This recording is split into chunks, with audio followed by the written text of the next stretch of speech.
Good morning. This is David Henry. I'm the Communications Manager for the City of Amarillo. I want to thank everyone for joining us today. As most probably know, over the past couple of days, we've gotten quite a few questions about how the city treats and clears the roads in Amarillo during inclement weather. I wanted to make sure we address those questions today.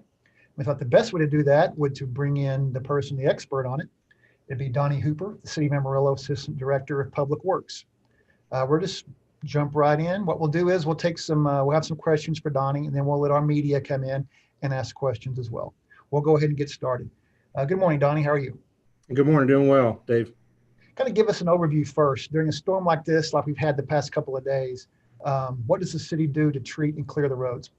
You know, a lot of that begins with early preparation.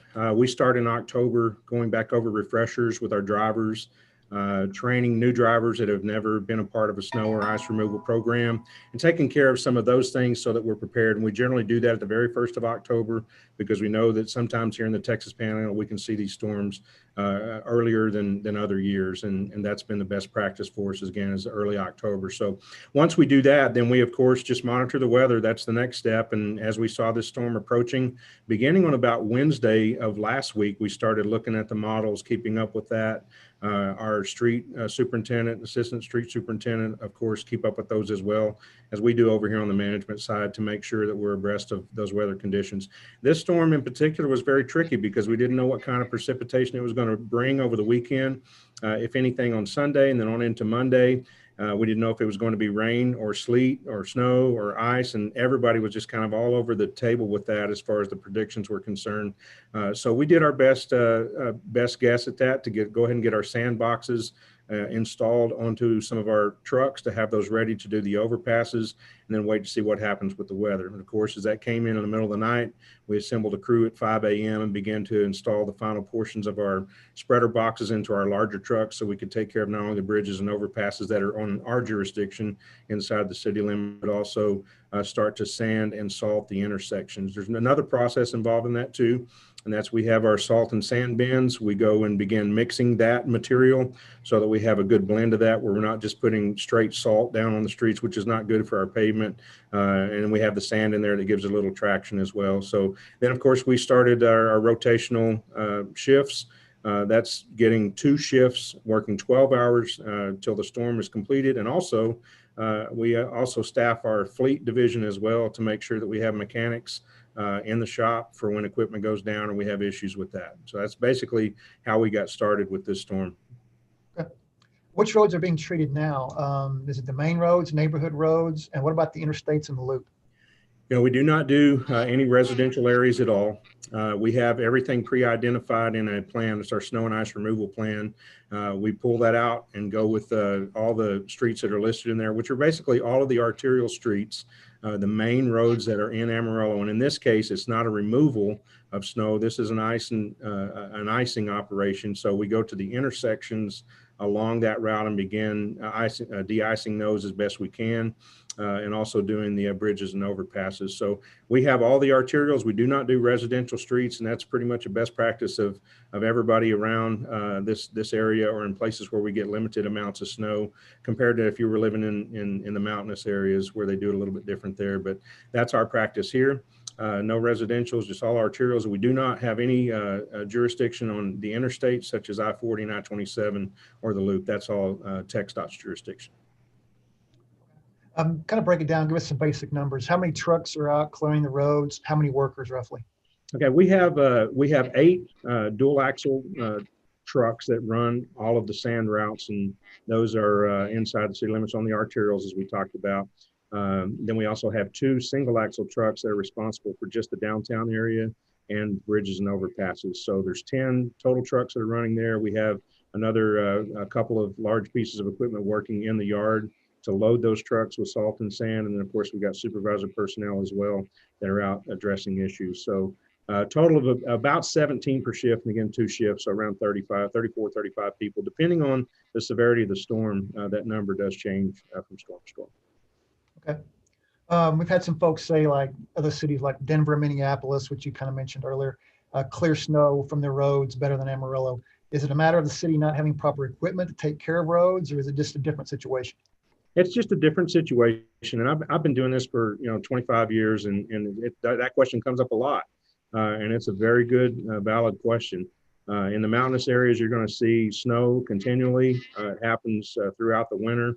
Here in the Texas Panhandle, we all know that we do see some years where we have a lot of snow and some years where we don't. But it's not justifiable for us to spend the dollars that it would take to get just specifically dedicated equipment to do snow removal, such as they have in the Denver area. It's very expensive equipment. We basically use what we have for our major and minor repair crews, our alley repair crews. We have all the equipment that's necessary to do the snow removal. And that's pretty much a best practice for those in the Texas Panhandle and even down in the Lubbock area, kind of do the same thing, that we use the equipment and the personnel that we have on board already. We train them to do snow removal because everything else shuts down during that operation period. Regarding this particular storm, when did crews start preparing and clearing roads for this storm? Well, like I said, we began loading up all our boxes. We actually were starting on the overpasses pretty early on Monday morning. Then once we got everything completely fully staffed, we were out by about 8:30 on Monday morning, beginning those routes. And since then, we've driven a little over 5,700 miles, I think was the total as of this morning on those routes. Okay. How much sand or salt is being applied to roads, like pound wise? Do you have a rough figure? We keep up with that number daily because we want to make sure that we have enough mix in our bins. We make sure we have enough ordered. We budget for that every year. We've so far, we've put down about 1,200. This was as of this morning at around 6 a.m. We put down around 1,200 tons, which that equates to 2.4 million pounds of sand salt mix since we started our operations on Monday. Do you use salt or ice, or is it a mixture? What is the combination there? On the salt and sand? Yes. Is it what substance, I guess, is applied to the roads, or does it depend on the road? Well, let me just say it this way. The reason that we put the salt and sand down is two purposes. The sand gives a little bit of traction. The salt begins to put a little bit of melt on there. And then, believe it or not, another portion of that is that traffic, when it moves through an intersection, it'll pick up a little bit of that sand and salt and move it on down the road a little bit. And you've seen this, especially in some of the areas that have high traffic, that it begins to melt a little bit further on down the road as it carries it. And we continue to go back and apply it to those intersections, those turn lanes, but it's basically so that we can have a little bit of grip for the motorists as they try to go through those intersections where it's the most critical. You don't want cars sliding through intersections and hitting each other there. So that's the reason that we do it that way. That's the reason we have it mixed. And again, as I mentioned earlier, if you go with just a straight salt mix, like some of the, and then if you go up north, that's what they use a lot, is just a straight salt mix, but it's very rough on your streets. Our next thing that we're going to be addressing after this snowstorm is going to be potholes because of the freeze thaw. And we don't want to do anything to accelerate that process by just going with straight salt. Okay. We do have some media members here in attendance. Let's go ahead and open it up to their questions. I'll call on them. You have a question for Donnie, feel free to ask. Let's go ahead and start with David Gay of the Amarillo Globe News. David, how are you this morning?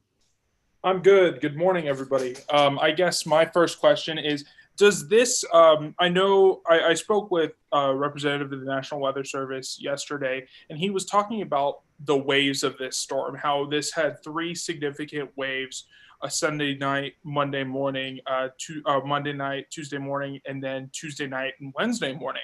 Is that is that different? Do you have to prepare in a different fashion for those different waves to prepare, I guess, the salt and sanding of the streets and treating the roads based on those different waves?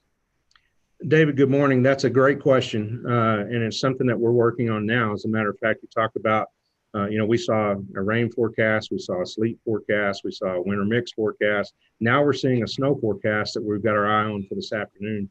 So we know that we could see a significant amount of snow. So what we're doing to prepare for that is getting our equipment ready to make a transition over. Instead of doing salt and sanding routes, if we start to get a significant amount of snow, our plan would call for us to put plows on and begin plowing that snow. One of the reasons that we also consider not doing that when we're in a situation like we are now is that, first of all, the plows are not effective on ice as they are with snow. They'll move the snow out of the way. But we also have to staff differently when we're plowing because it also blocks intersections. If you're doing a main arterial such as Coulter, you have a lot of the side streets that will have, of course, a blockage there that has to be opened back up. So it's a lot of different operations and a lot of planning that goes into that, certainly, and that's a great question. And then what are some of the arterial streets that you guys treat? Is it kind of just the main drags in Amarillo, Coulter, Bell, Western, things like that?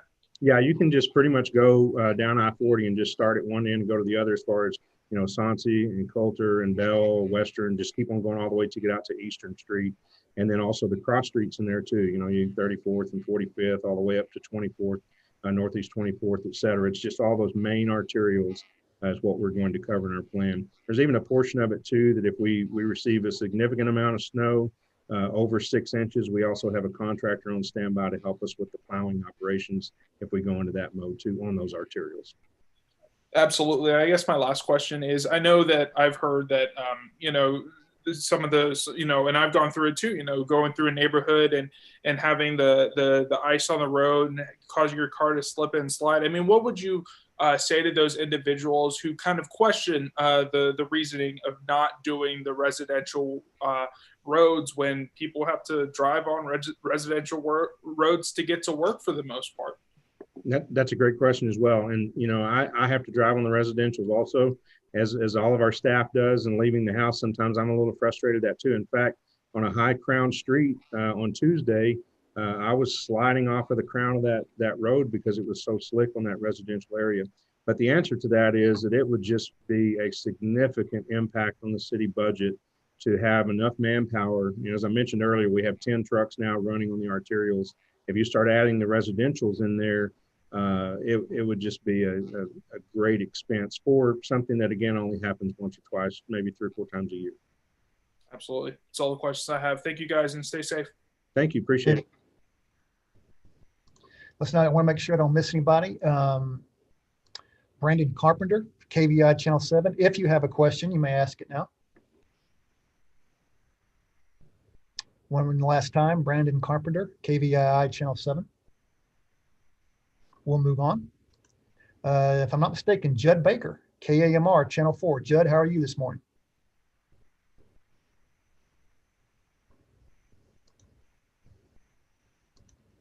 We'll go to Judd Baker, KAMR Channel 4. Judd, how are you this morning? We'll move on. Let's go to KFDA News Channel 10. I think it's Kevin Welch. Kevin, how are you this morning? Hi, Dave. Good. Hi, Donnie. Hi, Kevin. Good morning. Good morning. So I guess you're pretty clear and covered a lot of stuff, though. My only question is city budgeting for this kind of event. I know it's just the first one of possibly many. How does that work? How much do they budget in general? You know, in our general fund, we budget. That's a good question. And we budget a little over $600,000 a year for snow removal. We do have, you know, we do see a year that it goes over that amount. We could, of course, have some reserves that we could probably move into that area of removal. But $600,000 there so far in this storm, we probably spent about $200,000, and that's just a very rough estimate right now. We have to wait until we get actually all the hours in, how much personnel we use for the whole thing. But estimating right now a little over $200,000 for this storm. Okay, that's all I got. Thank you. Thank you. Thank you, Kevin. That was all the questions that we had from media at this time. That concludes today's news conference. We want to thank Donnie Baker for joining us today and providing us information to the community. Hopefully, according to forecast, the storm will be ending sometime, maybe tonight or tomorrow, we hope. Anyway, we wanted to go ahead and provide this information in the community so they know how the roads get cleared and cleaned. Once again, we want to thank Donnie for his time. This is David Henry. I'm the communications manager for the city of Amarillo. Everyone drive carefully. Thanks for having us. Thanks, Donnie.